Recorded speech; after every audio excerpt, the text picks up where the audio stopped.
How did Megan Mullally marrying Nick Offerman lead to Jennifer Coolidge's Emmy nomination? This is Domino Effect. Megan Mullally and Nick Offerman married in 2003 after meeting in 2000 during rehearsals for the play The Berlin Circle.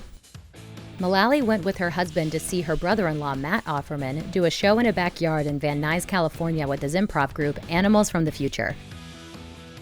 The group included future SNL star Bill Hader. Impressed with his performance, Mullally called Lorne Michaels, longtime head of SNL. On her podcast, In Bed with Nick and Megan, she said, "I had never called him before. I had hosted the show that year. I wasn't like phone pals with Lorne." She was starring in Will and Grace at the time. Hader auditioned and joined the SNL cast in 2005. He stayed with the show for the next 8 years and became known for his Weekend Update character Stefan and his impressions. In 2015, Hader starred in the movie Trainwreck. Pete Davidson had a small part in that movie, and Hader recommended him for an SNL audition. My agent called me and said, "Bill Hader recommended you for SNL." Really? And I was like, why the would he do that?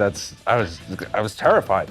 In 2017, Hader said, "I told Lorne Michaels about him, said he was really funny, and then they auditioned him for a piece, and Lorne called me to say Pete got the show.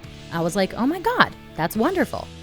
Davidson met Ariana Grande when she hosted SNL in 2016. They dated from May to October 2018 and were even briefly engaged. The pop star wrote "Thank You Next" about their subsequent breakup. The music video was full of references to movies like 13 Going on 30, Legally Blonde, and Mean Girls. Grande showed off her Jennifer Coolidge impression on The Tonight Show starring Jimmy Fallon, and Coolidge loved it. God, you look like the 4th of July. Taking the dog, dumbass. This ball got rolling. I mean,